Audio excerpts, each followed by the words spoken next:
afternoon, everyone. Today we have the pleasure of having Dr. Atul Mishra with us to talk about the difficulty of dialogue in international relations. Uh, Atul Mishra is an associate professor of international relations at the Department of International Relations and Governance Studies, Shiv Nadar University. His areas of research includes the politics of international relations of South Asia, contemporary Indian foreign policy, and international thought in modern India. He is the co-author of Nuclear South Asia, Keywords and Concepts. His papers have been published in the journals like the Economic and Political Weekly, Studies in Indian Politics, International Relations, South Asian Survey, and Strategic Analysis. He has also written commentaries for The Hindu, The Indian Express, Dawn, among others. His book, The Sovereign Lives of India and Pakistan, will be published by Oxford University Press in 2021. You're welcome, Dr. Atul Mishra. I believe you have till 5 o'clock for your session. So over to you, and you can conduct it however you like to. I would just like to remind our students that they have to keep their cameras on and microphones off. Please just turn on your microphones when you have to speak. So over to you, sir. Excellent. Thank you, Behzad. And thank you all of you for making time to assemble here. I think we are working in multiple time zones. There are people from South Asia, South Central Asia, as well as Europe. Thank you so much for coming over here. I wanted to very briefly, I mean, there's no way, Behzad said that there are like close to 30 participants here, and there's no way we'll be able to just do a one-on-one. But very quickly, I wanted to know if the disciplinary backgrounds of people here, anyone from sociology, pursuing sociology, anthropology, one of those areas? Sabiha, you are, okay. I'm an associate professor in a college of education. I'm an associate professor in a college of education, and my core subject is sociology. Well, I have done masters in 8 more subjects. So excellent. Sabiha, where are you located? I'm in Mumbai, sir. I'm working for University of Mumbai. Which college are you at? Surajba College of Education. It's in Juhu, and I've been working for last 30 years. But that never deters me to become a student and become a learner. That's my way of life. I always want. Brilliant. This is wonderful. I was educated in Bombay. I did my lovely. did my graduation. We are next to Chandan Theatre. Next to Chandan. Okay. That's how we are. Excellent. Anyone else? Politics, political science? Politics, Sir, political science, peace studies, and so my name is Azharuddin. Azharuddin, yes. I'm from Kerala. I'm doing my master's in peace and conflict studies from Jamia Millia Islamia. From Jamia, and you're currently located where, Azharuddin? I'm from Kerala. Where are you located right now? You're located there in Kerala? In Kerala. Okay. International relations? Sir, this is Mohammed Balik. I've done a master's in geopolitics and international relations from Manipal Academy of Higher Education. Okay. So and I'm Mohammed, currently based in Hyderabad. You're based in Hyderabad. All right. Yes, sir. Anyone else? Yeah, hi, good afternoon. This is Maria, and I have completed my master's in peace and conflict. What Ashruddin just spoke about. So I've already completed my master's in conflict analysis and peace building from Jamia Millia Islamia. From Nelson Mandela Center, right? Yes, yes. Excellent. Currently just enrolled myself for International Humanitarian Law Certificate course from IGNU as well. Okay. And you're located in Delhi, I'm guessing then? Yes. You are, okay. Other disciplines, areas, fields include what? Javed Asifi, if I got the name right. Yes. What's your intellectual backdrop? My background is chemistry, organic chemistry, and I'm freshly graduated from India, from Haryana. So I'm located in Afghanistan now, Kabul, Afghanistan. You are in Kabul. Okay, excellent. Yes. Right. And Ziaul Hassan. Yeah. Hello, Dr. Atul. Good afternoon. Hello. Good afternoon. Yeah. So my educational background is also a little bit distinct. So I'm from biological science background, and right now I'm doing PhD in Department of Biosciences from Department of Biosciences in Jamia Millia Islamia. Excellent. And so what is this interest in dialogue studies? I'm also interested in actually social work and social services. So I also have my own organization which is working for this issues and establishing interfaith dialogue. Okay. So because of that, I have interest in this, and so I joined this course. Excellent. To get some more knowledge and all. Right. Knowledge I'm not sure about, but let's do some collective thinking and some conversation today. Mushtaq, you doing okay? Mushtaq Sikandar, you doing okay? Yes, Professor. Yes, I'm doing okay. And I'm also from political science. All right. Where did you do your political science and what did you do? I did from Kashmir University. Okay. And you're currently located where? Yes, in Srinagar, Kashmir.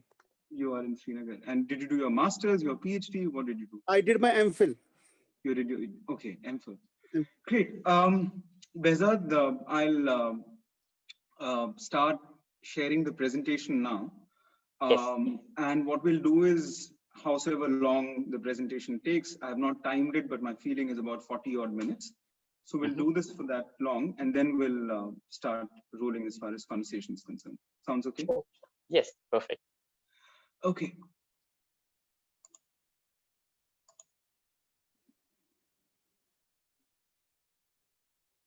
Which one should I? Okay, let's work with this.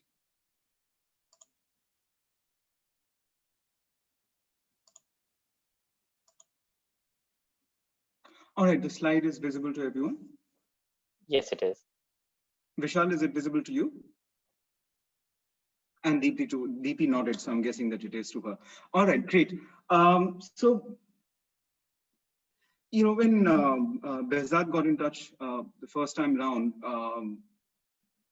I really didn't know what to share in terms of ideas with all of you, primarily because dialogue studies generally and peace and conflict studies, within which domain you primarily think of dialogue, you know, these are areas that I've not directly ever been engaged with, but I do international relations, and because very often conflict comes up in international relations, the need for dialogue also does.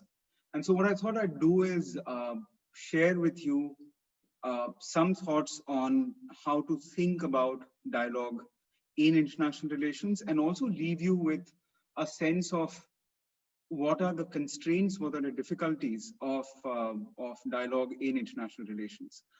If I had to very briefly translate what I just said in terms of an aim and its breakup, it'll be this.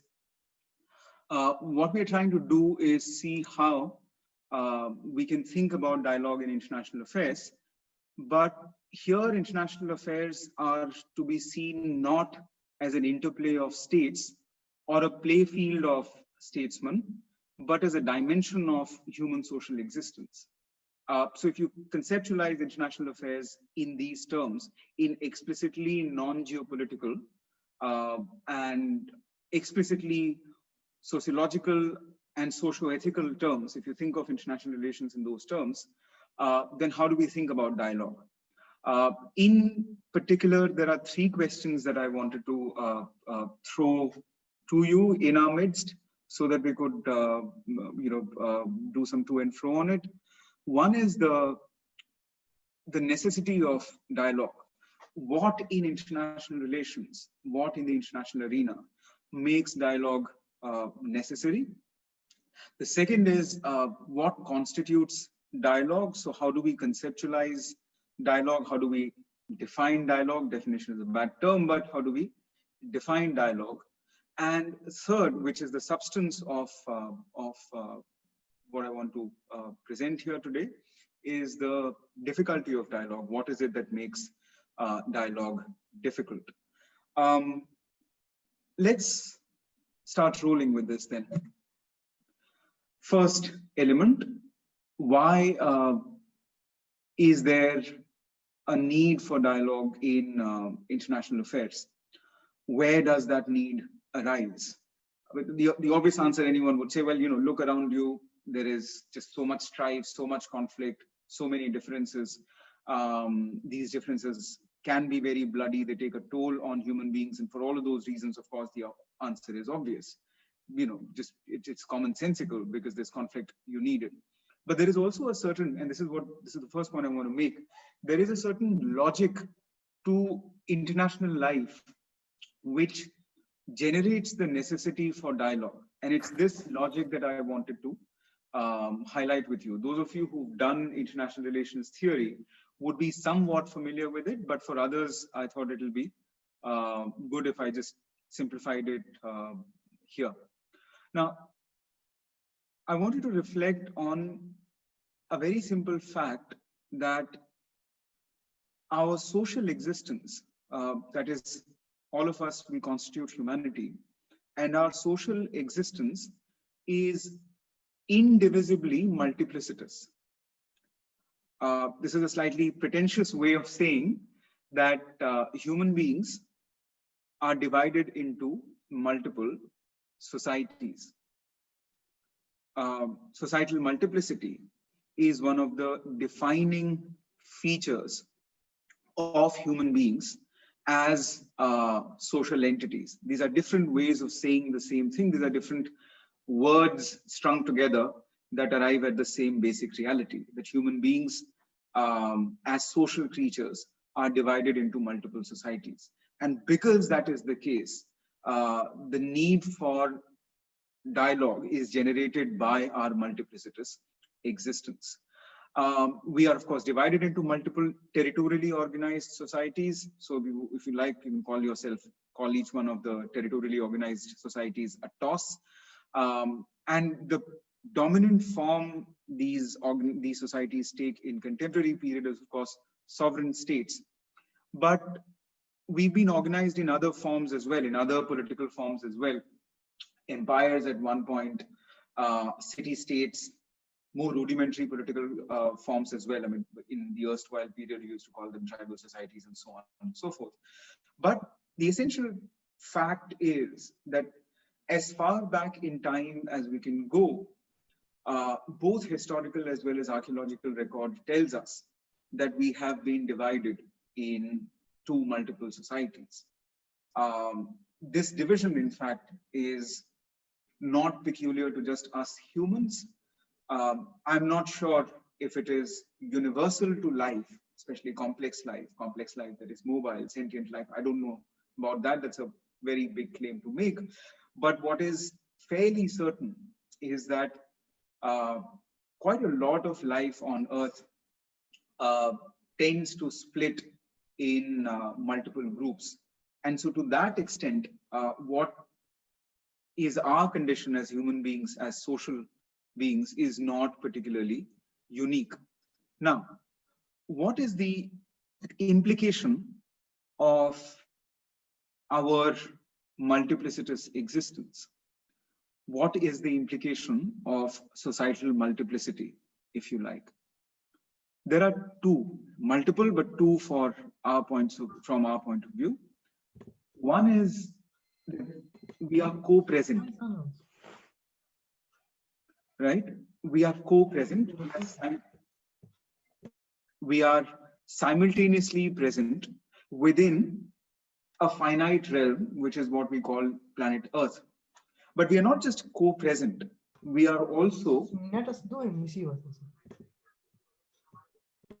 Ubaid, you might want to mute yourself.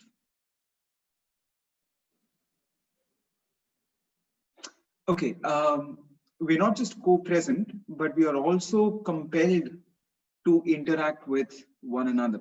Societies, today sovereign states, they're compelled to interact with each other. And interaction at a very broad generic level takes two forms. It could be conflictual, it could be cooperative. Now, here's where the peculiarity of international life starts showing up. Interaction between and amongst societies has greater propensity to conflict than cooperation. And the reason for that is that what we in the previous slide called TOS, which is territorially organized societies, they are in fact TOPS, which is territorially organized political societies. The basis of this division is in fact political, right? And there are different ways in which you can think about or talk about why each social group is a political unit. But two of the most straightforward ways in which our social groups, our societies are political is one that each one of them is territorial. So territoriality defines each social group. What do I mean by territoriality? A particular way in which a set of people interacts with geographical space that is given by nature to all of us in common. And in the course of that interaction, that space is converted into territory, and a certain grammar of that interaction becomes the signature of that people, that collection, that group. That is territoriality. Every single set of people interacts with space and converts that space into territory in a very peculiar way. That is their territoriality. So there is one kind of territorial behavior, say for example, that Pakistan will show, another will be shown by India, and a third by Nepal. And it's very interesting if you compare the way Nepal and India exercise territorial behavior with each other, is very different from how India and Pakistan do, right? So there is that component. So one is territoriality, and second is identity. It's a chicken and egg thing, but whether we have distinct identities because we are organized separately, or because we are organized separately that we have different identities, we don't know. But the fact that we have different identities and the fact that we are territorially organized, these are two ways in which we can grasp the political nature of our multiplicity. It's not just societal, but it is also political. And the fact that there is a territorial component, so I remember somebody said they have done a master's in geopolitics. So it's not just ordinary political, it is also geopolitical, because the territorial dimension has come in. So now you see that our existence is not just socially multiplicitous, it is politically multiplicitous, it is in fact geopolitically multiplicitous. And wherever you see a geopolitical condition existing, and it does in international life, you will see conflict. Territoriality and identity, they produce distinct interests of each society. And the moment you have competing interests, interacting interests, conflict is bound to be there. And the necessity for dialogue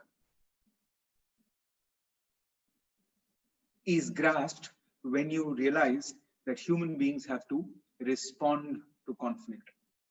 So now you see how there is a certain logic to international life that generates the need for dialogue, that generates the need for conversation. If you have at any point any question, either note them down or just put them in the chat box. I can't see the chat box right now because my familiarity with the interface is very poor. But I'd be so that the question occurs to you, just shoot them right away. We'll be able to take them subsequently. Okay, just a few illustrations of the previous point. International life generates the necessity for dialogue. Just a few illustrations of this, pretty straightforward, right? One is, of course, the relations between the Koreas. The second is India-Pakistan relations, and it's fabulous. I mean, that picture that you see there of Prime Minister Modi and Prime Minister Nawaz Sharif from December 2015. You have in India-Pakistan relations something that the former Secretary of India, Foreign Secretary of India, Shyam Saran calls the DDD cycle, which is the dialogue, disruption, dialogue cycle. So, two illustrations of the need for dialogue in international affairs. Here's a third one. We have somebody from the natural sciences backdrop who's currently in Kabul, and maybe they'll be able to tell us what this, where these images are from. Sorry, I didn't catch your name here. Our friend in Kabul. Javed Asifi. Javed. Yes. Could you tell us where these images are from?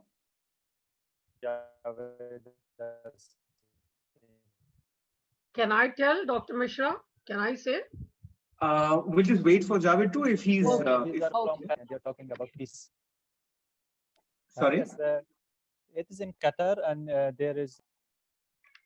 Excellent, right? So this is the intra-Afghan dialogue process that has begun only recently. Taliban? Hello? Yes, Taliban is a player, but others as well. But primarily between Taliban and Afghan government, but there are other actors also involved in the. There are other actors like UN, America, and other international powers. But this is intra-Afghan, which is specific to Afghan actors only. Okay. Yes. Right, but it tends to become a little more, not just interstate in character, it tends to be slightly more comprehensive, the need for dialogue. So we have, for example, need for intercivilizational dialogue. And, good 10, 15 years ago, we used to say that the Islamic world and the Western world, they need to speak to each other. But as we have seen, we've got friends from Bangladesh. They've seen what happens in their next door neighbors, where a tragedy has unfolded, where a people, for no fault of theirs, but only because they belong to a certain religion, carry a certain identity, they've been driven out. So you need, for example, a conversation to also take place between the Islamic and the Buddhist world, if you like, because there's simmering tension there as well. And just as you have that, you also need intra-civilizational dialogues. If you think of ours in South Asia as a composite civilization, an Indo-Islamic civilization, if you like, or a Ganga Jamuni Tehzeeb, if you like, then there is a need for some kind of a dialogue there as well, because polarities are pretty strong in this area. And of course, you need a global dialogue today, very simply because the extent of polarization that you see around the world, and that polarization actually has walked into our dining tables as well. We need dialogue in order to undercut the extent of the gulf that is there and initiate, if you like, a process of healing, a term that Joe Biden has been using in a certain context, and we'll see how that plays out. But essentially, if you notice, from interstate to intercivilizational to, in fact, a very globally felt need for dialogue. So these are all illustrations of the first point that I was making, with the need for dialogue.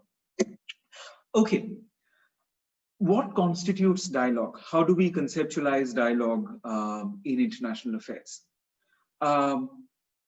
By dialogue, I suggest let's not think in terms of the regular exchange of views between states, which is usually carried out through diplomatic channels. And this exchange of views, or these exchanges of views, are primarily aimed at managing relations, ironing out differences. So these are, if you like, housekeeping exercises. You just have to run the show. You have to open your dukaan every day. Dukaan, I'm sorry, for others, is a shop. Open your dukaan every day, you shut it, and you sort of, just go about your daily business. That's not what we mean by dialogue. That's not what we should be meaning by dialogue, is what I'm proposing. Let's think of dialogue as something that involves the following elements. One is a conversation over issues that, one, have deep roots in history. Second, produce strong emotions in and amongst people who are immediately involved.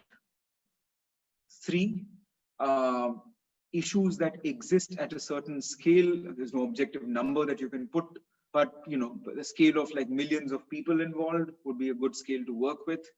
And finally, have a significance that is wider than to whom it is immediately of concern. So if, for example, if Indians and Pakistanis are the primary actors and who are in need of a dialogue, I mean, it's a thing that affects all of South Asia, Central Asia, the Muslim world, and possibly the West as well. Not possibly, most certainly the West as well. So should have a wider significance.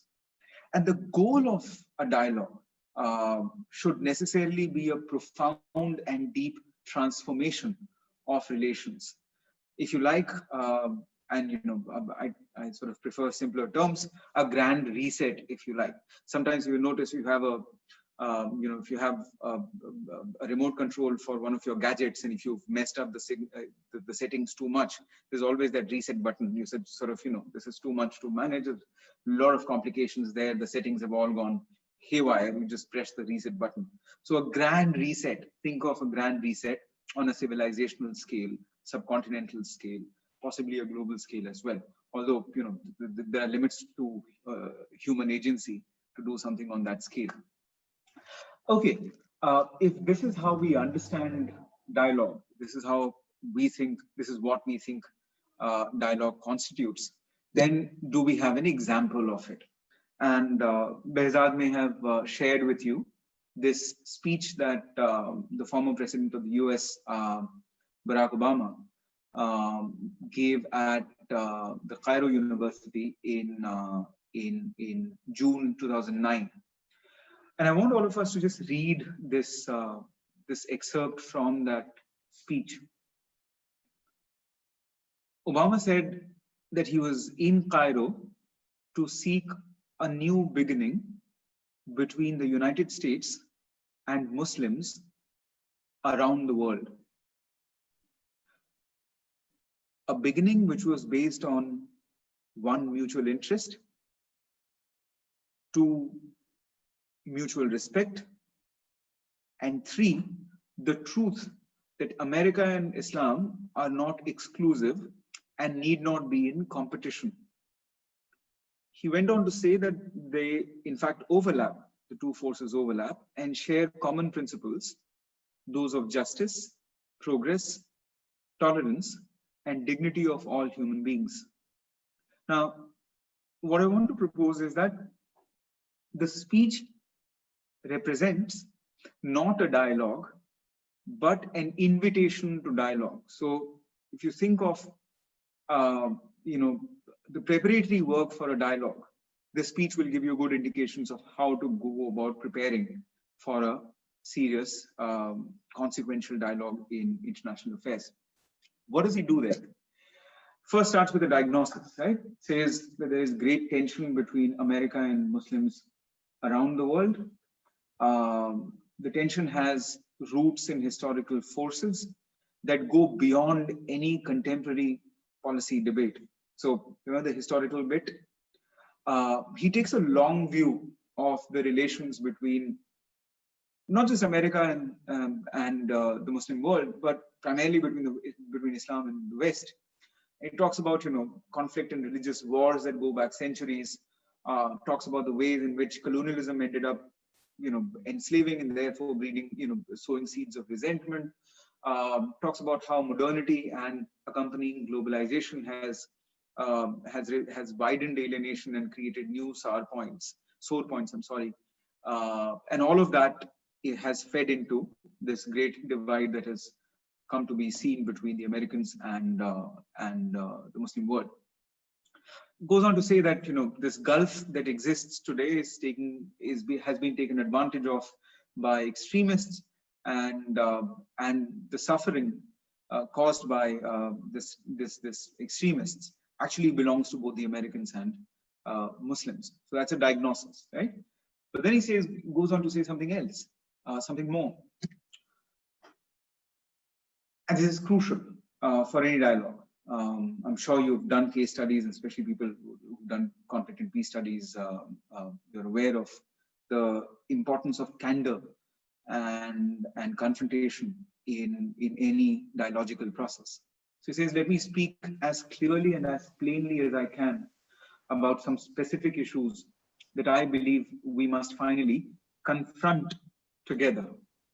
Clarity, plain speaking, togetherness, confrontation, right? And he lists out these 6 elements: the terrorism emanating from the Muslim world, democracy or democratic deficit and what needs to be done on that score, the question of religious freedoms and how that needs to be tackled, nuclear weapons, he was addressing Iran there, women's rights, and the whole question of economic development and opportunity, right? So 6 areas where there were issues and where the 2 parties could work together. Now, this was a reaching out. It was Obama's invitation to the Muslim world to converse with the US to lessen mistrust and conflict.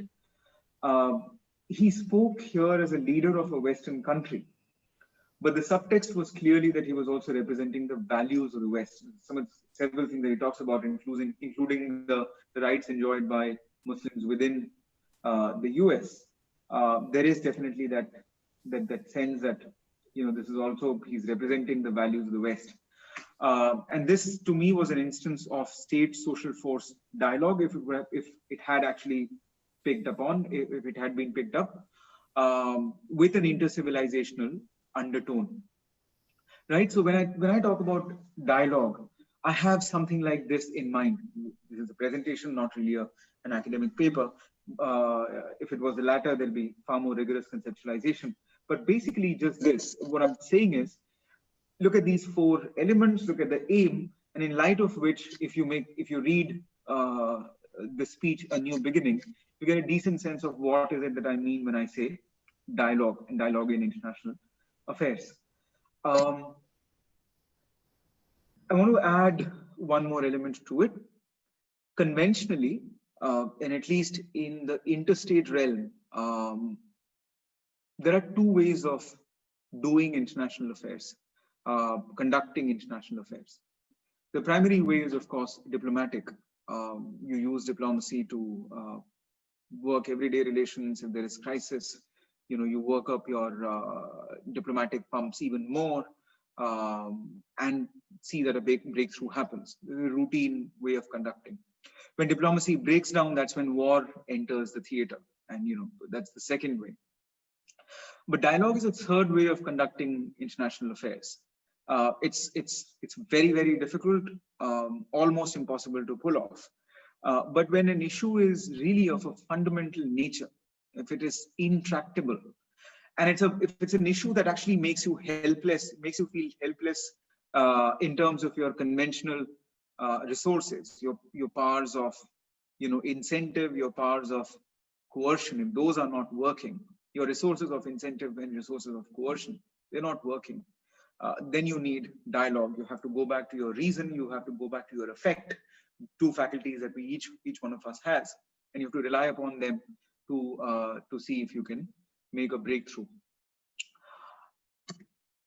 How do dialogues fare? Trite point, an absolutely trite point, an absolutely simple point, but only to just tell you that the great diversity in international life as far as the career of dialogues is concerned. First, sometimes they end up succeeding. We have 2 examples, one from Nepal. We have somebody from Nepal, no, Behzad? Yes, we do in the course, but he isn't present today. He isn't, okay. So, you know, incredible thing happened. I mean, they put an end to the civil war that started in the 1990s, went on for quite some time. So, bloody civil war led at one point to a confrontation between the monarchy and the Maoists, and eventually they managed, you know, they started a dialogue. The Indians pitched in between the mid and late 2000s. You had peace in Nepal. You have a different kind of problem today, but not a civil war. The Maoists were mainstreamed, monarchy came to an end, and so on and so forth. Example of success with dialogue in world politics. Secondly, the images from 2016 when Colombia and the FARC rebels, they signed a peace treaty, mediated, of course, by Cuba, and others were also involved. So that's an example of success success of dialogue. Sometimes they don't succeed. In fact, one of the bloodiest things that happened was what happened in Sri Lanka. We have somebody from Sri Lanka, no? Beza? Yes, Junaid, and I think he too is not present today. Junaid is also not here, all right. Yes. So, yeah. okay. But LTT, somehow the conversation never could happen. And multiple attempts were made, no dialogue could be initiated. Eventually, with Indian support, the Sri Lankan army went in and just finished off the LTTE.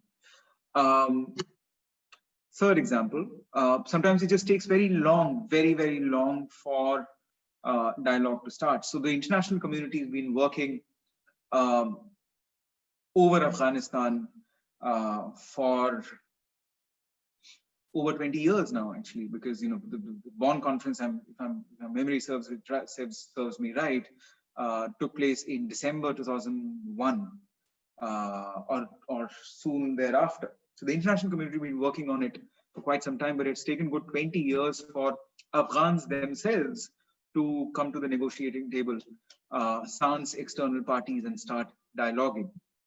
So it sometimes just takes a lot of time, painfully long to start. And sometimes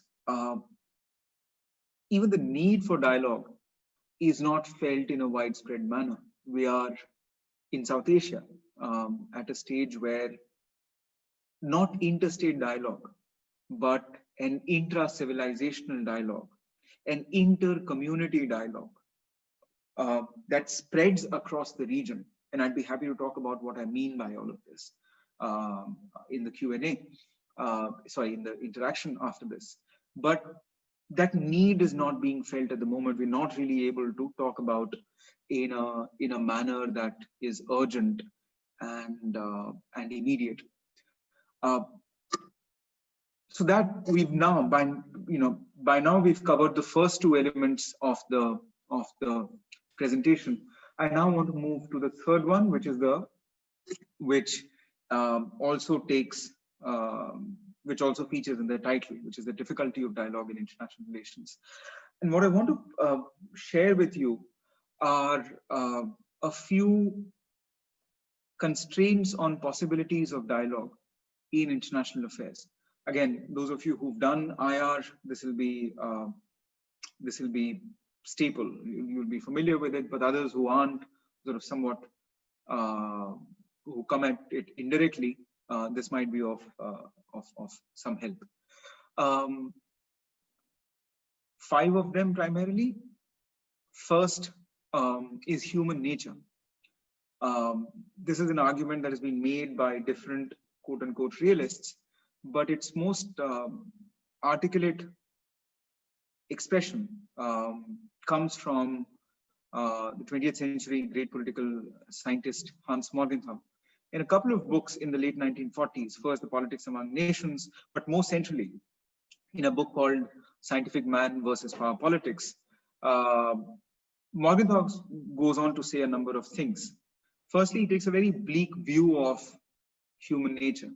He doesn't believe that human beings are, they bear within themselves the better angels of nature. They don't. He takes a very bleak view of human beings. He says that they're ungenerous, they're self-regarding, they're covetous, and they're driven by the desire to dominate. Animus dominandi is the term that he uses. They're driven by the desire to dominate. The lust for power is very, very central to who human beings are. And because of all of these things, it's too much to expect humans to behave morally and in an other regarding fashion. Other regarding, you have a regard for others than you have for yourself. Because human beings are a certain way, it's actually, yeah, it's too much to expect. You shouldn't expect, it's unrealistic to expect them to be other regarding. Now, if we extrapolate from that argument, what we are able to see is that because moral behavior is the foundation of any dialogical exercise, because that is the case, and if humans struggle at morality, if they can't be other regarding, they can't have a sense of what is important to others and why they should concede ground. If they don't have that sense, they will struggle at dialogue as well, because human beings find it difficult to be moral. they will find it very difficult to dialogue. There's an additional insight that Morgenthau offers, and which takes the following form. He says that individuals are free to act morally. The consequences, but if you will it, you can act morally. But leaders who represent nations, they may not have moral conduct as their, they may not be able to act morally. And again, remember, morality we are assuming is the foundation for any dialogical exercise. If the primary goal, and because the primary goal of any leader that is representing a nation is the security and welfare of the nation, and if that is the primary goal, then that would be then morally correct conduct would come secondary, and from it follows that if success demands that the leader undertake actions that are immoral, quote unquote, from the point of view of everyday morality, then so be it. Then that action would be carried out. So essentially, I, in my individual capacity, can go ahead and act morally if I feel like, if I want to, if I will it, if I'm inspired to, if I'm compelled to, whatever. But an individual, but if I'm representing a nation, I'm responsible for the security and welfare. And if the security and welfare demands me to be to do things that would be considered immoral, then I will just have to go ahead and do it. And that has led to a dialogue about whether there are two different forms of morality in human life, human affairs: individual private morality, and secondly political morality. It's a question we can talk about subsequently, but that's the first constraint that is offered. Human nature. Human beings are incapable of moral behavior, fundamentally incapable of moral behavior. And because that is the case, or they're poorly, they perform poorly when it comes to moral behavior, and therefore it's a little too much to expect them to dialogue. Second, this is the immorality of nations thesis, and someone who influenced President Barack Obama very deeply was a Christian theologian from the first half of the 20th century named Reinhold Niebuhr. And he writes a book called Moral Man in Immoral Society, first published in 1923. And he says that individuals can be moral, but nations may not be. And he gives multiple reasons. I've listed out at least 4 that are important here for why nations can't be moral, or nations struggle at morality. It's good to not frame these things in fairly tight absolute terms. So nations struggle at morality. 4 reasons. 1, nations are collections of passion. Okay, a nation is a collection of passions rather than reason. The nation as a community is a community of sentiments. And talking about sentiments, we are necessarily in the realm of affect, in the realm of bhavna, ehsas, whatever you want to call it. And because the nation is a collection of passions, it'll struggle to act morally, because morality is a function of reason.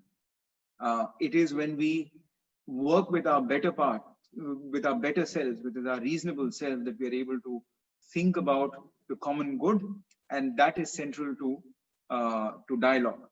Nations can't, because nations are collections of passion rather than reason.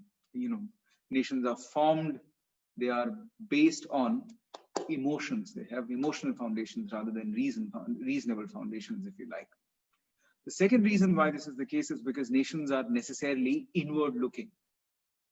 Simple math. Most Afghans interact with each other than they do with non-Afghans. Most Pakistanis interact with one another than they do with non-Pakistanis. Most Indians interact with one another than they do with others. The point is, nations are all inward looking. Those of you who want to sort of look at grasp this intellectually, in a political science textbook, you'll have only 2 or 3 chapters on international affairs, and you'll have 7 on domestic politics. And that just tells you what is more important from the point of view of from a nationalist curriculum. Nations don't interact with one another as much or not nearly as much as they do with, amongst themselves, within themselves. And what that means is the following.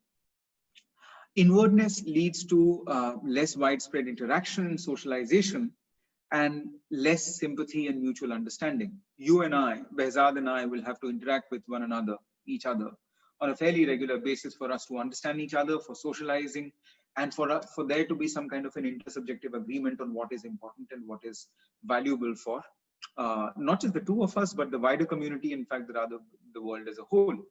But if that interaction does not happen at the wider scale, then the chances of them laying the foundation for dialogue are pretty dim. The third reason, and he calls it the ethical paradox of patriotism. Very, very interesting. Each one of us is loyal to the nation in which we are born, and the loyalty to our loyalty to the nation ends up empowering the nation, but it also encourages the nation to be selfish in the extremes. It encourages nations to be extremely selfish. Look at this idea that you renounce, you compromise, you sacrifice a lot in the service of the nation, and because you do that, you are almost selflessly giving yourself to the nation. Of course, you want your nation to be the best in the world, my nation, right and wrong. And what that ends up producing, says Nibor, is national egoism. And therefore, you end up giving the nation, your nation state, absolute license to do whatever it wants to in relation to others. Because you say, well, I have rendered myself powerless in order to make my nation feel powerful. And because my nation is powerful, it is virtually, it can do whatever it wants to. And you see the incredibly efficient way in which people can be organized very, very quickly. Passions can be whipped up in the name of nation, and then the nation is allowed to just get away with anything. All of this represents, says Nibor, the ethical paradox of patriotism. You are patriotic, which is an absolutely correct thing to do, but your patriotism ends up producing an entity that may not be looking out for the wider interest, which is to say, I'm patriotic, I give birth to the nation, I empower the nation, but that nation is not bound to do well by the world. It's not bound to. It is only responsible for what is good for that nation, for the people of that nation. Okay, for its people, I'm sorry. The final reason is, of course, nations possess coercive machinery. If you don't have the defense ministry, you don't have the police apparatus, you'll not have a nation in the sense you'll not have a nation state. And the simple point is this: if you have guns in your pocket and missiles in your backyard, chances are your morality would be suspect. And there's a certain automaticity with which the coercive apparatus of the state ends up producing, ends up encouraging, ends up weakening moral incentives on the part of the state. So states can't be moral. Individuals struggle to be moral. You can't, and if that is the case, then how do you have dialogue? Let's go further. Third, this I call the other side of the democratic peace thesis. Can somebody state the democratic peace thesis for us? Anyone wants to tell us what the idea of democratic peace is?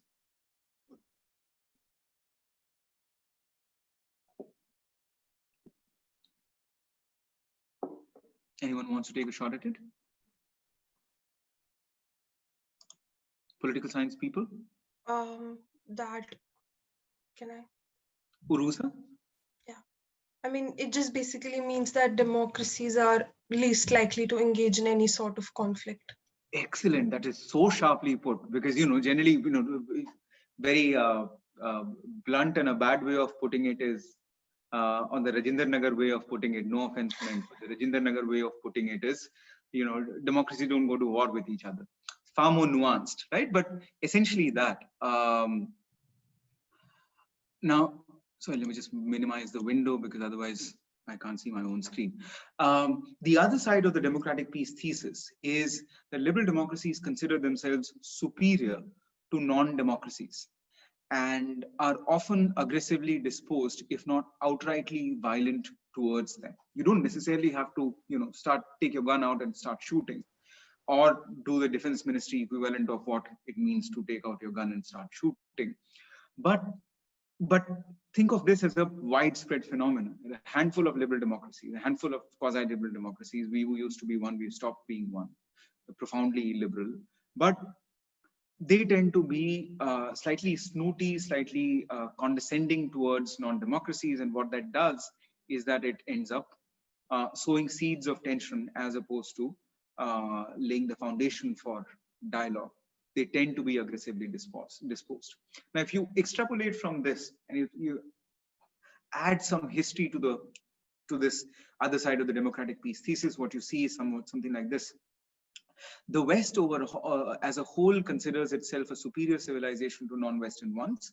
Now, civilization here is not strictly in the religious sense, but in the civic, political, and civic economic sense, in the sense that it is a place where modern science has grown up, where high levels of development indicators obtained, where you have a civic culture, you've got wide variety of rights and etc. I mean, the whole narrative that the West has given to itself and to all of us, right? The West considers itself a superior civilization in the sense to non-Western ones. And what that means is the question, which is, how do you dialogue with your inferior? You teach them rather than entering into a dialogue, right? You become a pedagogue rather than a potential partner in dialogue. So when pedagogy rather than dialogue becomes your means of coming at the world, then you're not obviously going to be encouraging of dialogical international relations. Now, and what that does is that if you become a pedagogue and the other side is like, hey, what do you think of yourself? Then obviously it breeds resentment. And this is one other way in which you grasp this difficulty of dialogue. Two other ways, and we'll just we'll begin to wrap this up. Behzad, I'm sorry, I think I'm beginning to bleed in terms of time, but I'll be able to wrap this up in another 7 to 10 minutes. The next is history, culture, and religion. I'm sure this is done to death, so I'm not going to explicate this extensively, but there is this sense that these three elements they combine to act as a major deterrent to any possibility of widespread conversation in international affairs. History can become a burden. A historical narrative can become a trap. And we know this, and I'd be happy to talk about this, defend my statement at least. Both religion and culture are fairly strong bases for division rather than unison. I believe that cultures and religions are meant to separate. They're not meant to bring us together. It's reason that brings us together rather than religion and culture.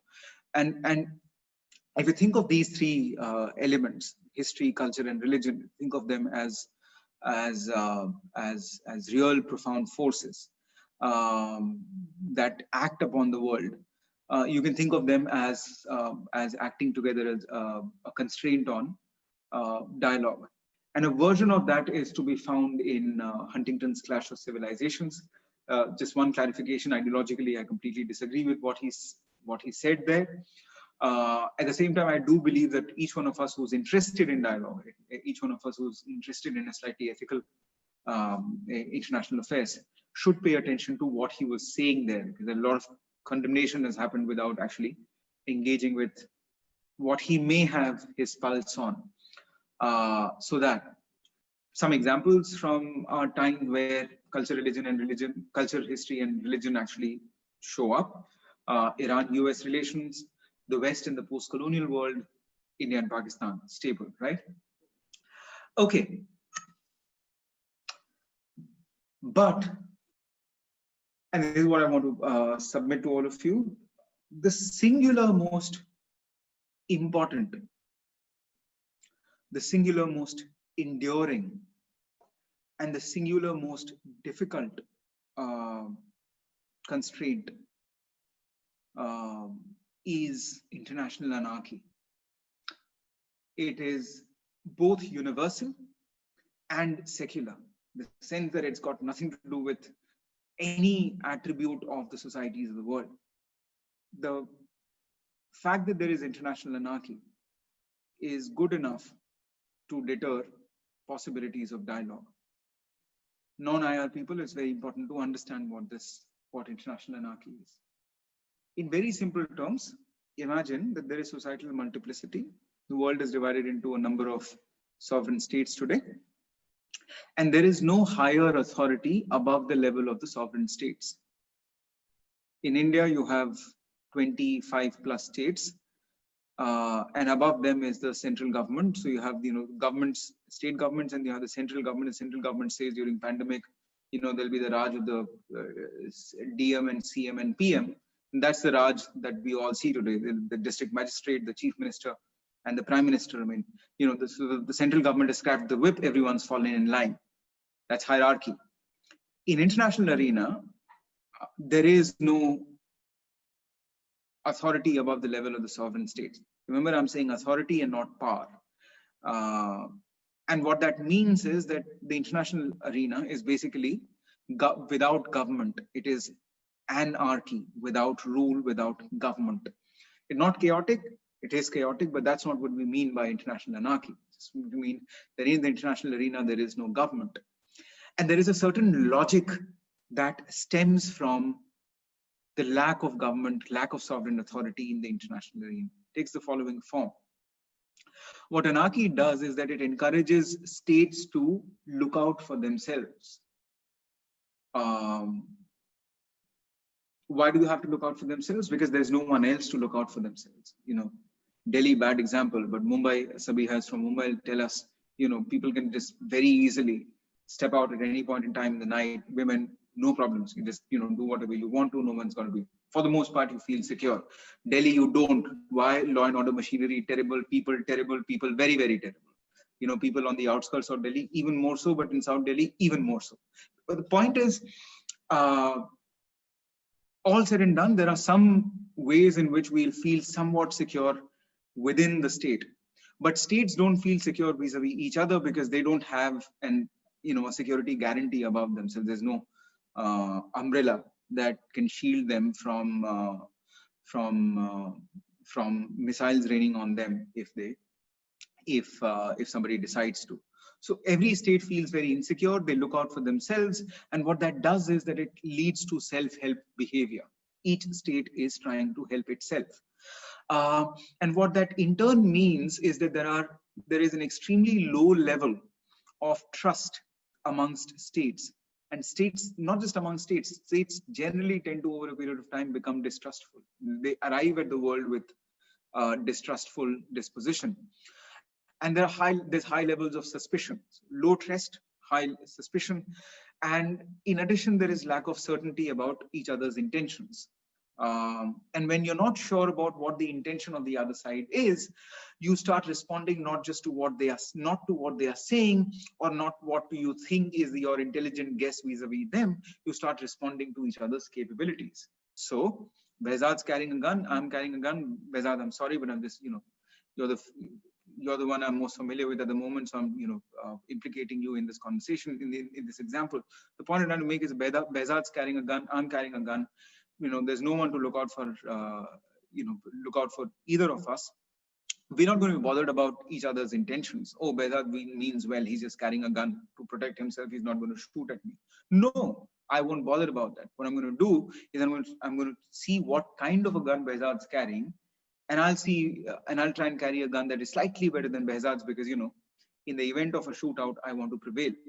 Now, so states end up responding to each other's capabilities rather than declarations of peace. All states want peace, of course. Ask Imran Khan vis-a-vis India, hum to peace chahte hain ji. Ask India vis-a-vis Pakistan, we want peace, but not at the cost of XYZ, right? So all states want peace, but states don't really trust each other. They respond to capabilities. And even in responding to capabilities, states end up doing something which is at the heart of the problem of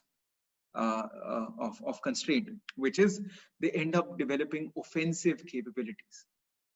You can carry a gun to defend yourself, and you can carry a gun to attack somebody.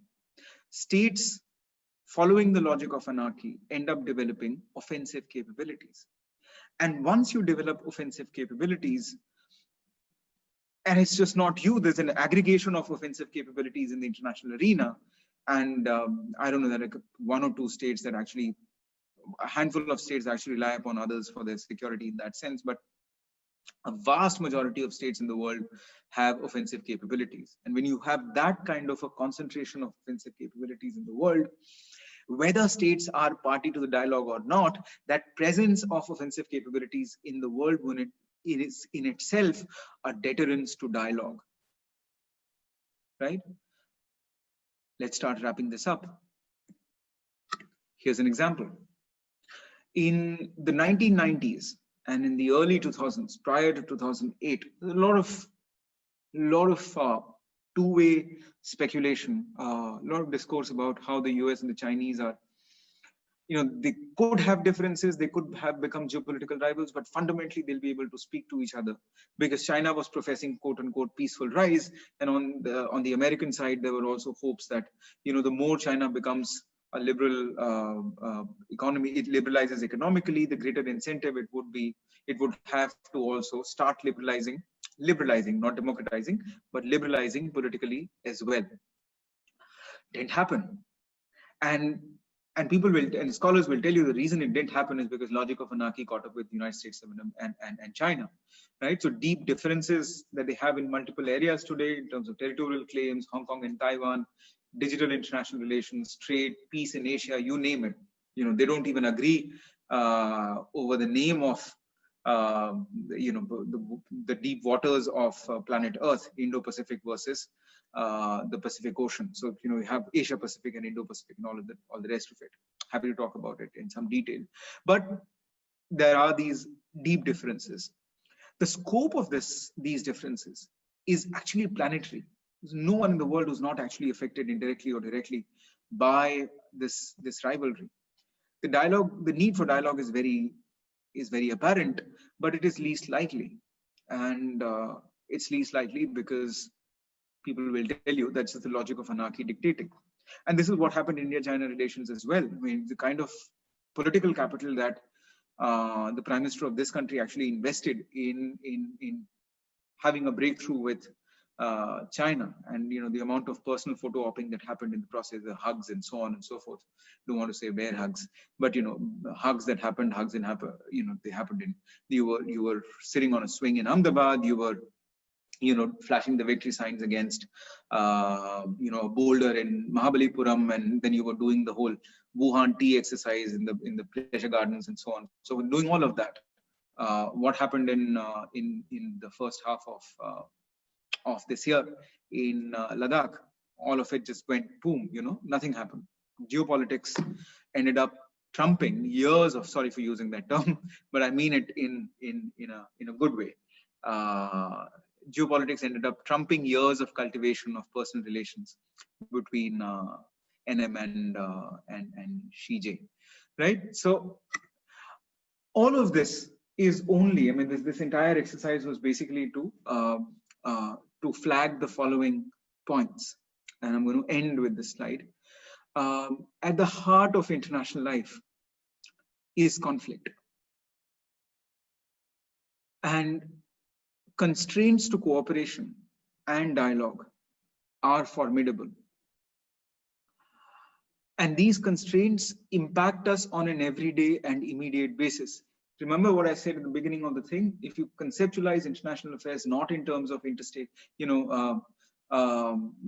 play of interstate relations or a play field of men, interplay of interstate relations and play field of men, if you don't think of it in those terms, you think of it as something that concerns us as a dimension of human social existence.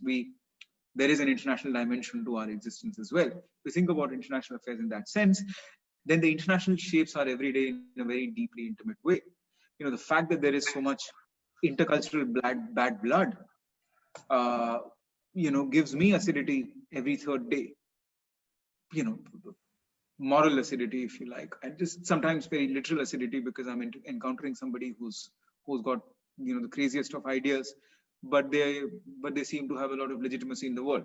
So it impacts us on an everyday, very deeply intimate ways. What this does is, what do constraints do is that they alert us to the limits of what is possible in international affairs. And therefore, the plea there is for some kind of a realism in thinking about the relationship between dialogue and international affairs. At the same time, these constraints enjoin us. They call upon us to think hard about our agency, our ability to, our capacity to do something, agency in this dimension of our social existence. Each one of us is plugged into the international arena. And what is it that we can do? And this, for example, right now, ours is an international conversation. Multiple time zones, we are crossing, at least digitally speaking, multiple frontiers. We've got people from different nationalities here. This is an international, international relations at work. So what is the kind of agency that we have at our level to slightly to repair the world in our own slight ways, mend the world in our slight ways, and lessen the extent of its disrepair? This is where I wanted to. These are some of the ideas that I wanted to share with you. I tend to be slightly pessimistic about what can be achieved in international arena, but you don't have to share my pessimism. Okay, let me stop here, Behzad. I will. We could start having conversation now. Sure. Thank you so much for your presentation. Now, anybody who wants to ask a question or make a comment, please unmute yourself and ask it. And others, please click on the raise hand button. So we go one by one. So who wants to go first?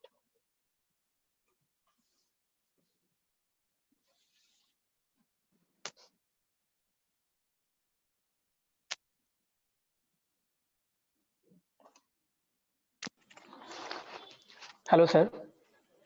Hi, Ziaul. Yeah. Hi, sir. Sir, first of all, thank you very much for this exciting and informative presentation. I really enjoyed it.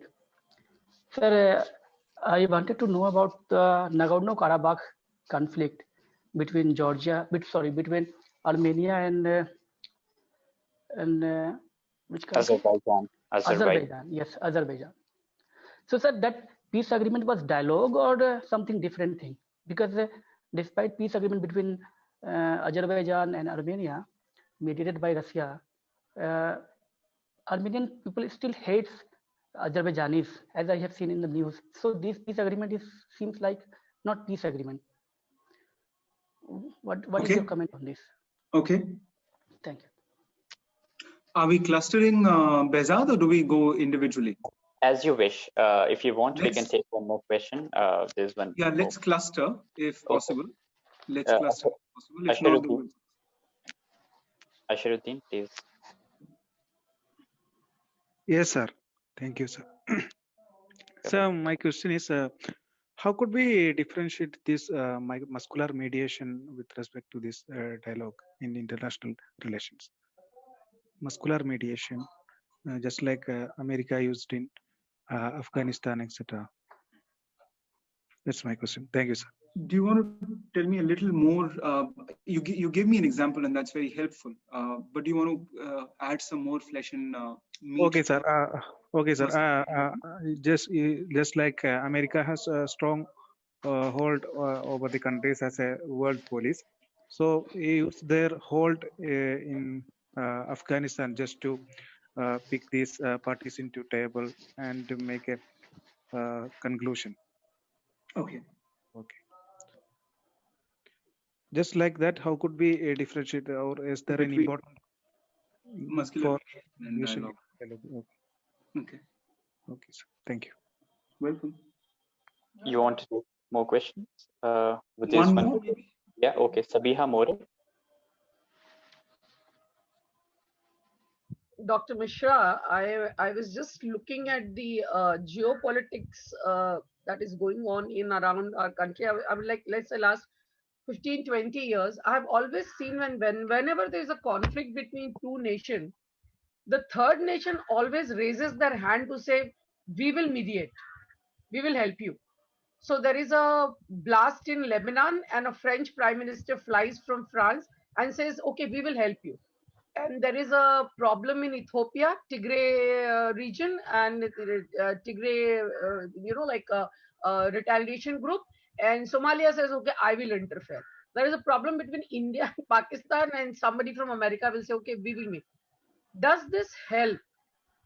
Does this mediation in an international dialogue situation, does it help, or does it aggravate, because people doubt the intention of the person who's trying to mediate the situation, thinking they've got a personal interest in this mediation, and later on they will try to cash it on in whichever ways they want to do that. So why is it that in last 15-20 years an international dialogue has not become bilateral, but it has almost become multilateral, and if I'm allowed to say trilateral, quadrilateral, for various reasons? Why does this happen? Previously, when people used to fight, let's say Ahmad Shah Abdali and Maratha, there were only two people who used to fight and come to a conclusion. Today, there are multiple interests being shown in a geopolitics dialogue. So Armenia and Azerbaijan is fighting, and Russia and Turkey are trying to help. Why? It's their problem, they'll help it down. But then it happens. Can you please tell me what is the real interest in this? Thank you so much.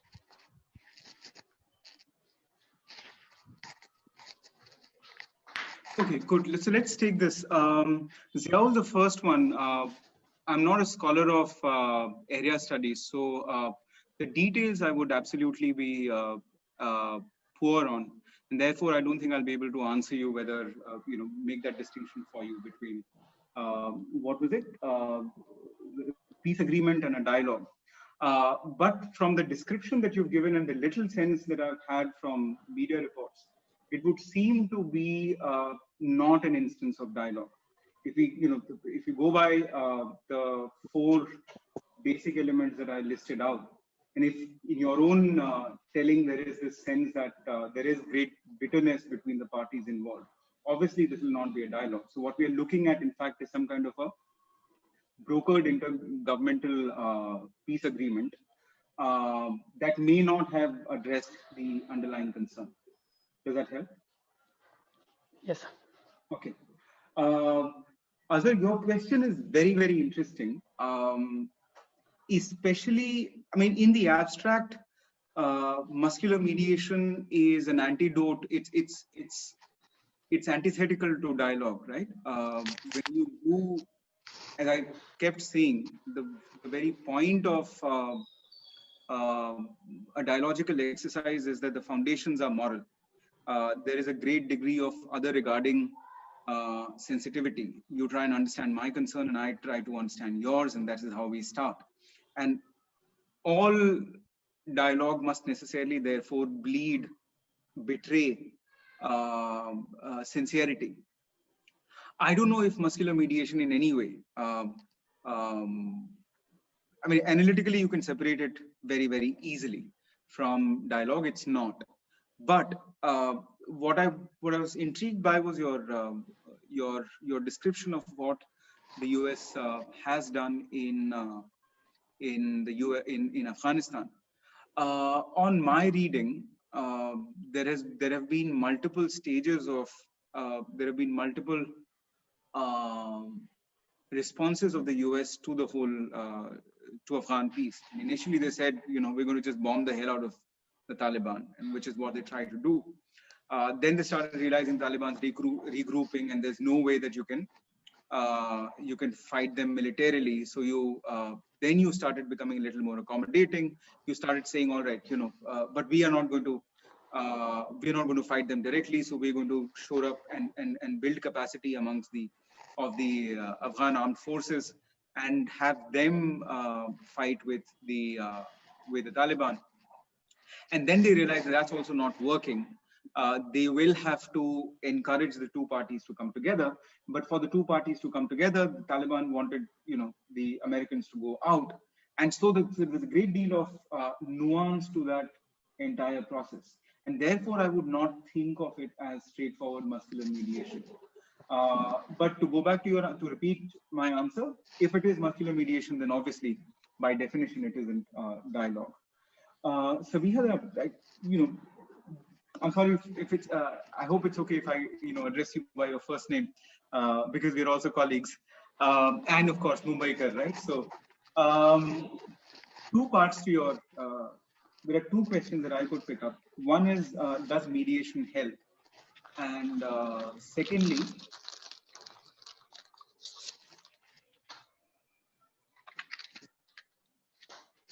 it's just a minute.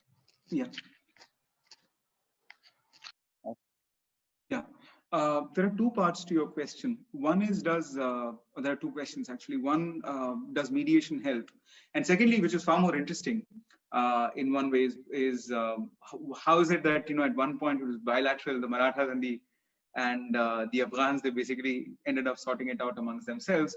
And well, we know how they did in 1761. But what has happened? So what has changed there is just there's a sociological transformation of international life that has happened. We've come together far more closely. We have, if you like, become interconnected in a qualitatively different manner, which has led to the proliferation of actors generally in international arena, proliferation of platforms. You talk about multilateralism. You will have multilateralism in international relations only when you have a culture of states coming together, creating platforms for other states to come and work, right? So the whole trajectory of international organizations over the past 120, 130 years is what has given rise to the culture of multilateralism. So the short answer to that question, capitalism spawned globalization has led to greater interconnectedness. There is a proliferation of international actors in the sense that it's not just soldiers and diplomats who are now conducting international affairs. There are new platforms, the new avenues for interaction to take place, and therefore the urge for multilateralism.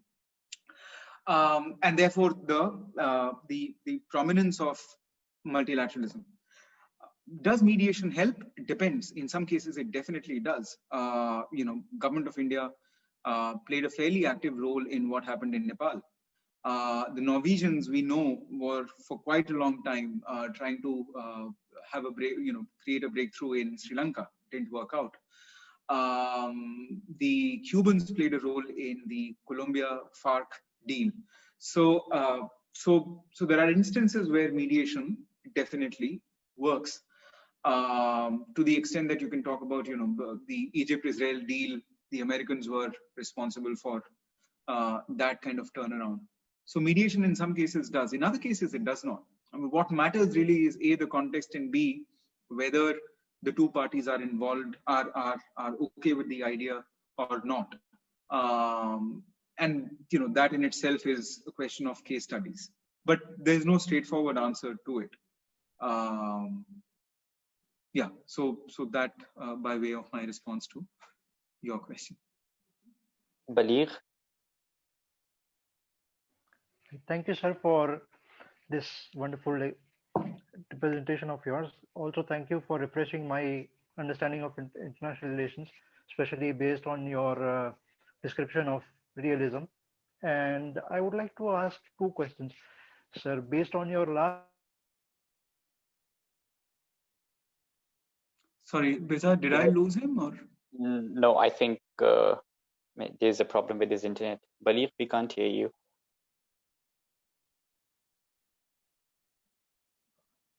Baligh, can you hear us? Hello? Oh, I think there's a problem with his internet. Maybe you can address Arya's question and then we can come back to him. Sure. Since we're doing a cluster of three, is there any more questions, by the way?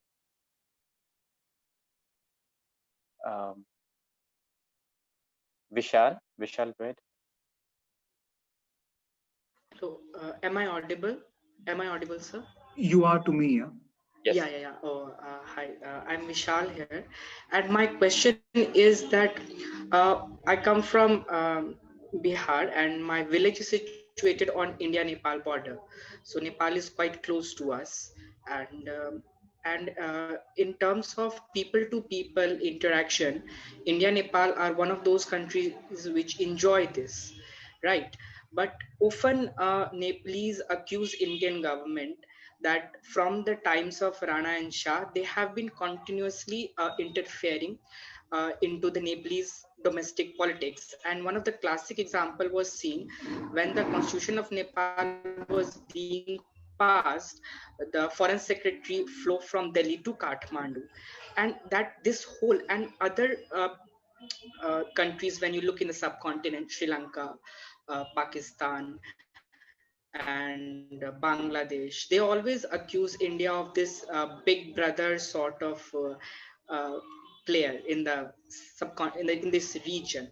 So why India always tends to portray itself as a kind of a big brother in the region, which always leads to some sort of dialogue lessness or some kind of disturbance in the dialogue, particularly with the countries with which it enjoys a great deal of I would say friendliness. Good question. Okay, thanks, Vishal. Yeah, Balir is back. Maybe we can take his question. Balir. Sure. Right, sir. Yeah. So my question was, what are the similarities that you could draw from the present India-China conflict in Ladakh and the 1962 war? That was one. You had two questions, you said. Yeah. So, and how do you understand, or what's your idea on how the Afghan peace agreement would play out after the 14-month timeline that the US has given for the withdrawal? Okay, nice and crisp empirical questions. Let's start with Vishal. So you flipped your question. At one point you're saying that the Nepalese complain, and so do the other players in the neighborhood, other states in the neighborhood, that saying that India behaves in a big brotherly fashion, which is very different from saying that India portrays itself as a big brother in the neighborhood. I'm not sure if it portrays itself as a big brother in the neighborhood. As far as portrayal is concerned, you go back to mid-1990s and you had something called the Gujarat Doctrine. The heart of the Gujarat Doctrine was that there'll not be reciprocity. India does not expect reciprocity from its neighbors. All that it expects from its neighbors is that they should not do anything that harms Indian interest, and India would act, in fact, if anything, as a generous, equal partner. So the Indians have learned that lesson very early on as to what is the right projection. But while there is that public projection, there is on the other hand also reasons of state. This is an area where Indian interests are constantly threatened by at least two players. One is the intra-regional player, which is Pakistan, and extra-regional player, which is China, which has actually now become a South Asian actor as well.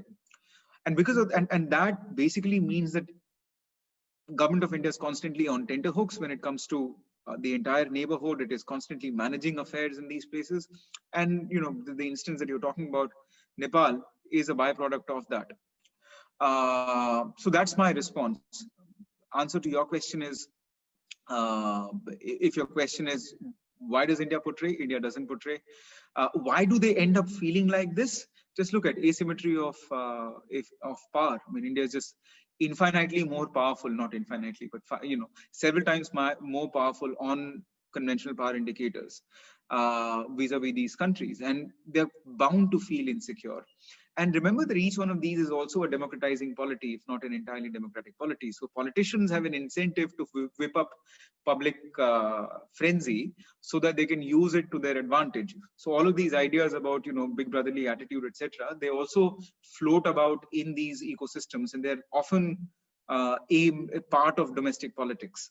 So I hope that gives you some kind of a response. Mohammed Balif, yours are very specific questions. One, similarities between 1962 and now. Copybook, man, absolutely copybook. They've come in, they've refused to go. We were late on detection. we've had some advantage, but a stalemate has ensued. What has worked to India's favor at the moment is, of course, the season. It's winter right now, but the tactic has been very similar, at least on the Chinese side. In terms of responses, I think there is some change, which is that after being caught unawares quite significantly, and taking that hit on the personnel loss front, the combination of political rhetoric, diplomatic activity, and military readiness, and that combination has turned out to be fairly smart, and it's working at the moment. Will it produce the outcome? I'm not sure, because at the end of this exercise, if Ajay Shukla is right, then a fairly significant chunk of territory is actually lost. How much give and take will happen, after the season has passed, I don't know, because once positions get entrenched, facts on the ground get created, and then and especially if you have a higher, a better power on the other side, it's not likely to concede. So the initial period, of course, it was copybook, but we'll see how it pans out subsequently. Inter-Afghan peace process, who knows, man? There are just so many pulls and pressures involved. Whether they'll be able to cohere or not on the ground, if there are incentives for more violent action, how that will play out, no idea. Prediction is hard, especially if it is about the future. So who knows? Yeah. Okay.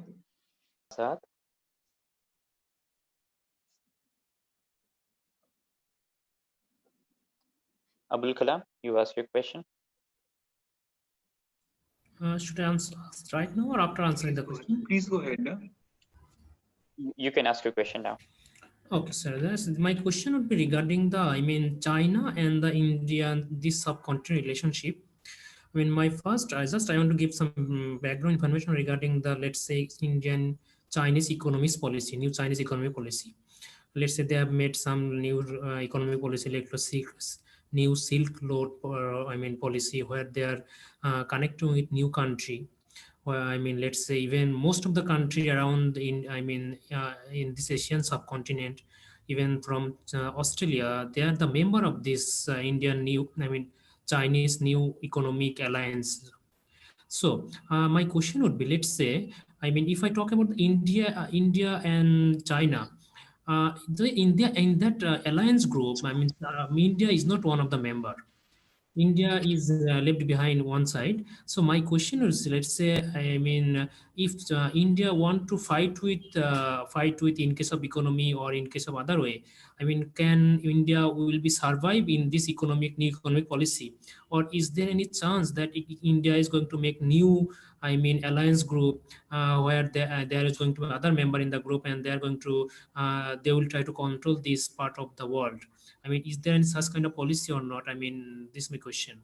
Or India we can live without China. Let's say in India, most of the infrastructure is, big infrastructure is still made by China.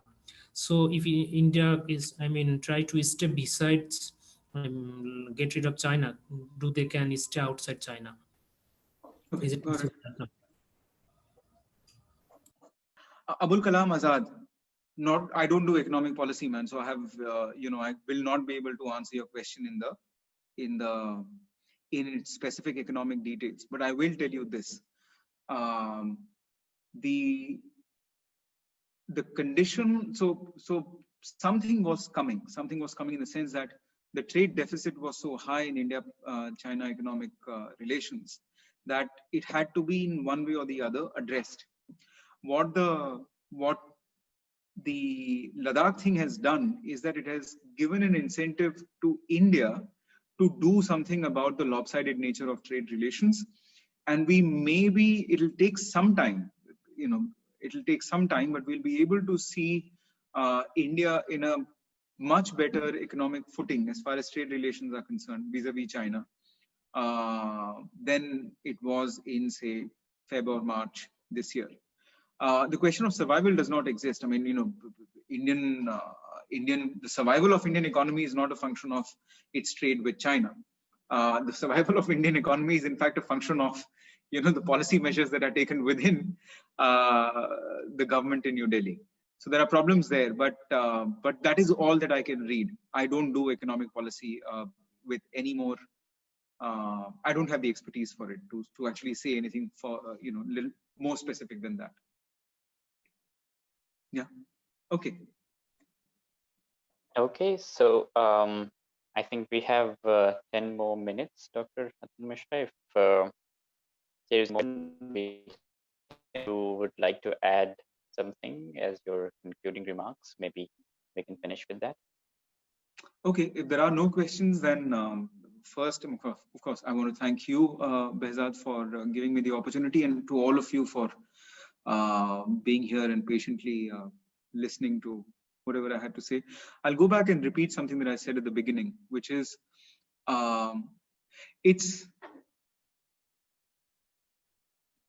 I wanted this exercise to be one where we think about dialogue in international life. And if I may, and if I don't offend sensibilities here,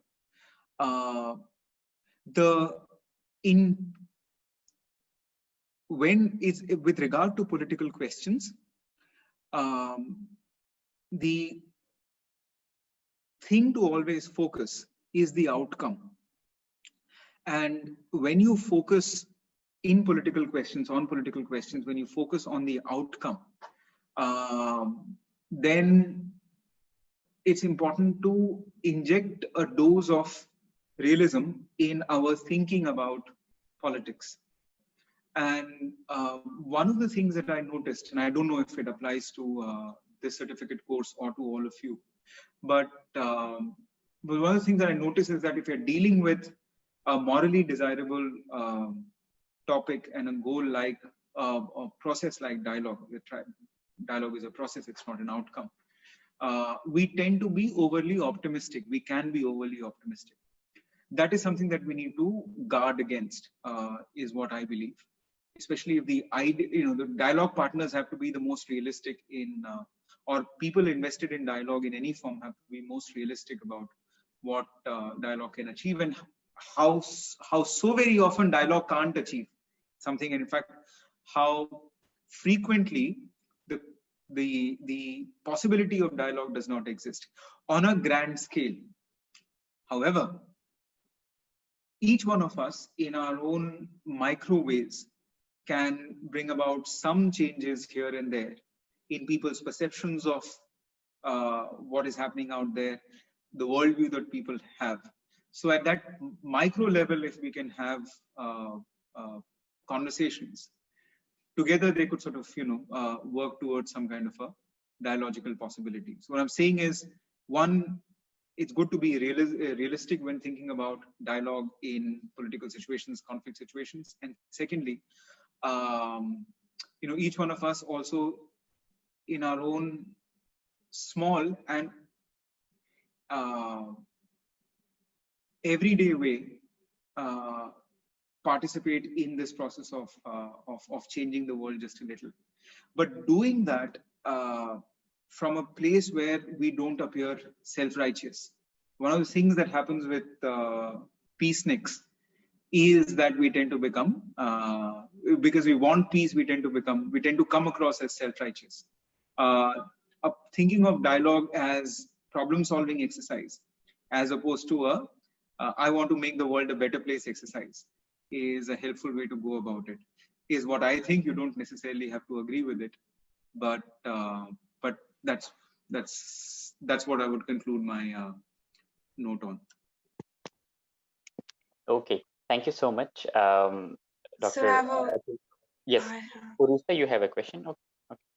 No, it's not a question. It's just something it's just a comment, probably, if Dr. Mishra doesn't mind. So actually, I was thinking because you were talking about, and I think you also did mention the clash of the civilization. I mean, I think it's a primary text that any of this, I mean, every student of international relations has read at some point in their lives, and so have I. So I was just thinking that while I was doing my master's thesis, I did my master's thesis around critical geopolitics. I did my thesis on geopolitics of emotion, and I took a case study of the Islamic State. But that having said that, I was going through Huntington's Clash of Civilizations, and I came across this particular text, which I do not think is quite a mainstream text, but there has been a reply written to Huntington's Clash of Civilizations by this Pan-Islamic organization, which is actually a Palestinian organization. And the book is called The Inevitability of the Clash of Civilizations. And then because I was very intrigued by that book, and I read through it, and it's just turning Huntington's word against him, that how can you say that you are clashing against us? It is our civilization that is in clash with yours. Like, it's not you who are the superior civilization, it is us, it is we people who are apparently quote unquote people you have orientalized, who are in clash with you. So it's our civilization that's the superior civilization. And then there was a similar reply to Bush had made this speech after 2001 attacks, that why they hate us and why we are the superior, the speech that he gave before he started the war on terror, whatever. There was a reply to that speech also, which was recently, I think it published in Islamic States magazine in about 2015. And I found both these texts and their replies, the engagement was very interesting to me. It was very intriguing because I looked at it as a form of dialogue, and how each one of them was trying to reverse the power differential. They were not trying to give the other person the leverage, because even though that there's a certain discourse that is around this entire thing, that you're not in a position where you can, I mean, I don't think anybody from Palestine can challenge Bush, or anybody from ISIS can come and say that Obama, you're nobody in front of me. But they were doing that, essentially creating this discourse around the fact that the power for dialogue no longer lies with you, it lies with us. And then, like, recently we saw how Taliban was again brought to the table. So you essentially went back to the very grassroots cause of the problem. I mean, it was no longer, I don't think it's any more about the Ghani government. It is essentially about the Taliban government. You know who holds the horses when it comes to who governs the emotions of the people. So, I mean, it just becomes very irrelevant in the sense when we give someone that power of position in dialogue, because it does not remain persistent. And when it's not persistent, it does not have any long-term effects, because you're ignoring the reality. You cannot ignore that there is something which is there on the ground. There are people who have the power, the hold over people's emotions, and they will guide what is going to happen in the long run, which is why I think many of the dialogue processes that take place, whether it's in South Asia, whether it's in West Asia, areas around the Middle East, it does not do anything beneficial for anybody, because the engagement is not with the right people. We tend to discard people thinking that they are nowhere in the power equation, when in reality they are, and they are trying to engage with you. I mean, obviously, I mean, violently. I feel like violence is also a form of engagement. They are also trying to tell you something. They're not, it's not a monologue. Violence is never a monologue. They're not just doing something because they want to do it. It's in response to something, or it's an initiation of something. So there is a dialogue in violence as well. So you're trying to just overlook it, which is why it's not long term. So what I believe is that, I mean, geopolitics is being just turned, it's doing this 360-degree turn. I suppose that we're no more going to be guided by the narratives that we have had so far. It's going to change the world that we are coming into, specifically post the pandemic. I think everyone is in for a very, very long haul. We should no longer be looking at the traditional IR that we are used to looking at, specifically from the subcontinent's perspective. Even the training that we receive in our academic institutions, it is very, very traditional. I just sound like I'm ranting against Indian universities, but I just found this very problematic. I did my master's from South Asian University. Then I went to JNU for my MPhil, and believe me, I could not stay there for 6 months. I was in SIS, and I could not stay there for 6 months because the only point I kept making to my professors was that, everyone is trying to reinvent the wheel. There is no critical engagement with the things that are actually, like we can't keep doing these things that we have been doing for the last 70 years. That's not the reality anymore. So yeah, that's what I was trying to say. Thank you, sir. Behzad, do you want me to respond to it? Yes, you're welcome to do that. Right, sure. there's a call that I need to go into, but we'll just very quickly finish this. Okay, so you started out with Clash of Civilizations and ended with a new manifesto for IR, the discipline. I think I have a sense of what you're talking about when you say the geopolitics of emotions, when you talk about violence as a form of violence is trying to say something. I see what you're saying, and I do believe that there is certain Paleolithic character to a lot of IR training that goes around. But things are also changing on that score. We could talk about it separately. The only thing that two things. One, I would alert you to the possibility of not extending the remit of a concept. Empirical reality imposes constraints on what the meaning of a particular concept is. So if you end up saying that violence is also a form of dialogue, then there's a bit of an issue, because then you're saying that the semantic field of dialogue has expanded quite significantly, and in fact it has not just expanded, there is also an inversion that has taken place within it. Now, I don't know, this may be a messed up world, but that does not mean that it is a postmodern world. Yeah, so that is point number one. Secondly, this was with regard to the response that was given by that pan-Islamic Palestinian organization. Actually, the point I was going to make, Huntington isn't saying that the West is superior.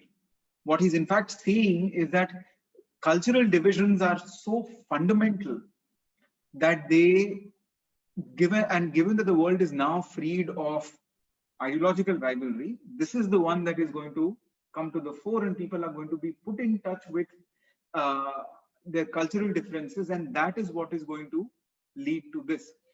And to that extent, I don't think that there was an element of Western superiority as far as that is. What he's saying is that each civilizational cluster will feel that it is somehow superior and distinct vis-a-vis others. So that could have been an instance of misunderstanding Huntington, which has happened quite extensively. When I say that, and I repeat, just because you misunderstand, one shouldn't misunderstand Huntington, but it would reflect very poorly on somebody if they agreed with what he was saying. So yeah, Behzad. Okay, so with this we come to the end of our session today. Yeah. And I just wanted to say that in case people want to get in touch with me, I'd be happy to pass my email address along. I will share it. I will. Yeah. Okay. Yeah. We know we have to reschedule the session. It was scheduled earlier, and then we had to reschedule it. But it was worth the wait, I must say. It was a great session, sir. Thank you so much for joining. Thank you. Thank you. Take care, everyone. Bye-bye. All right. Bye.